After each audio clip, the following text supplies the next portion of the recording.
فرماتے ہیں ایک مچھلی اللہ تعالیٰ نے دریا کے کنارے بھیجی. فرماتے ہیں وہ تھی تو مچھلی پر پہاڑ جتنی تھی.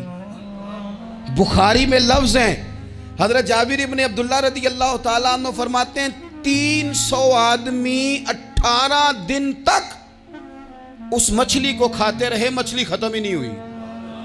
مچھلیاں نہیں, مچھلی. کہتے ہیں 18 دن 300 بندہ کھاتا رہا, مچھلی ختم ہی نہیں ہوئی.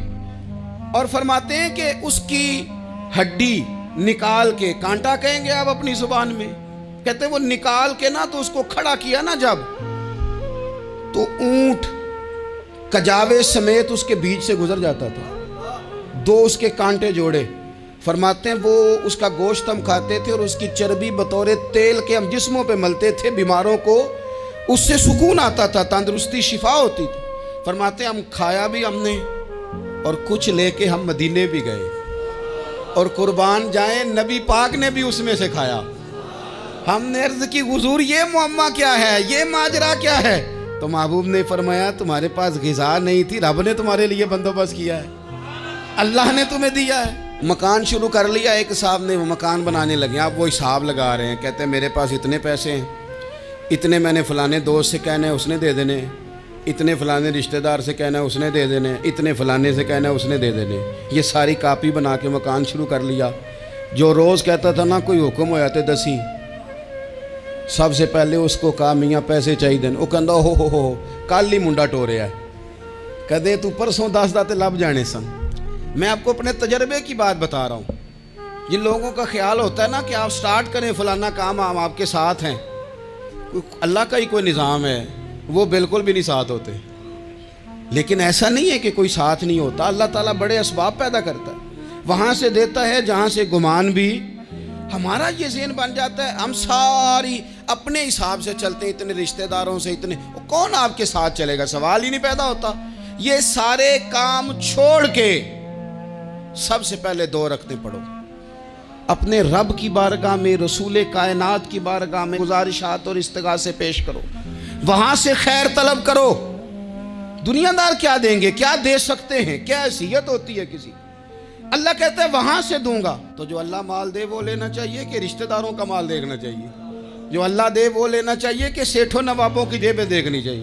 جو اللہ دے وہ قبول کرنا چاہیے یا دیکھنا چاہیے کون سا آدمی کہاں پہنچ گیا؟ چھوڑو, اپنی مٹی پہ چلنے کا سلیقہ سیکھو. کسی کے سنگ مرمر پہ چلو گے تو پھسل جاؤ گے, پھسل جاؤ. اس پر ایک اور بات عرض کر دوں, صحیح بخاری سے, مسلم سے ایک اور بات. کچھ چیزیں ایسی ہیں جن سے اللہ کی مدد آتی ہے, مدد ملتی ہے.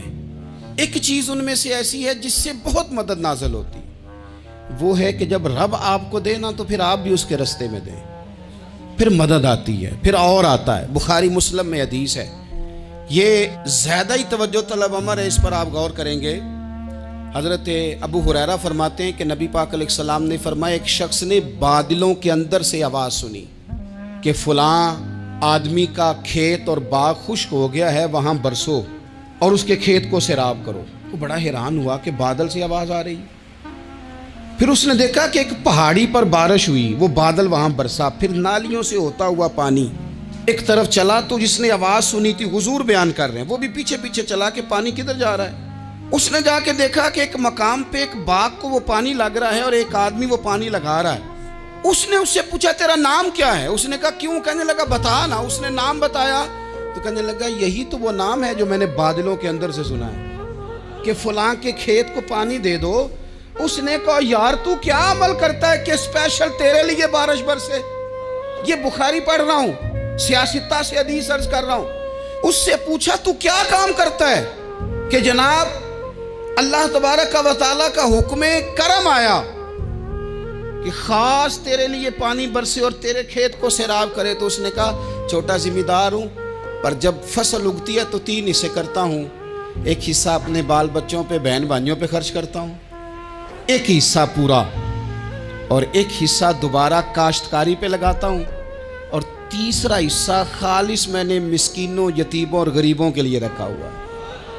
وہ جو تیسرا حصہ, اللہ کرے آپ سمجھے, وہ رب کے بندوں پہ تیسرا حصہ خرچ کرتا ہے نا, تو کریم مالک نے فرمایا جہاں سے غریب کا حصہ جاتا ہے وہ کھیت خشک نہیں رہنا چاہیے، وہ جہاں سے مسکین روٹی کھاتے ہیں وہ خشک نہ رہے، جہاں سے یتیموں کو کچھ آتا ہے کہیں اس کی فصل رہ نہ جائے۔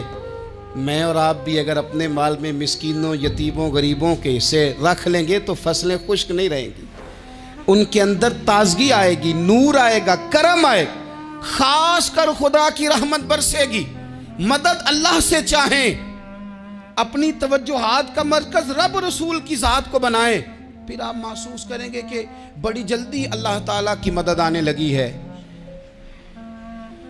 کبھی آپ صرف کہہ دیں نا میرا رب میرے ساتھ ہے، اس لفظ میں اتنی طاقت ہے کہ دشمن ویسے زہر ہو جاتا ہے۔ زندگی میں کسی سے بھی لڑائی ہو اچھی طرح سوچ لیں کہ اللہ اس طرف ہے یا اس طرف ہے۔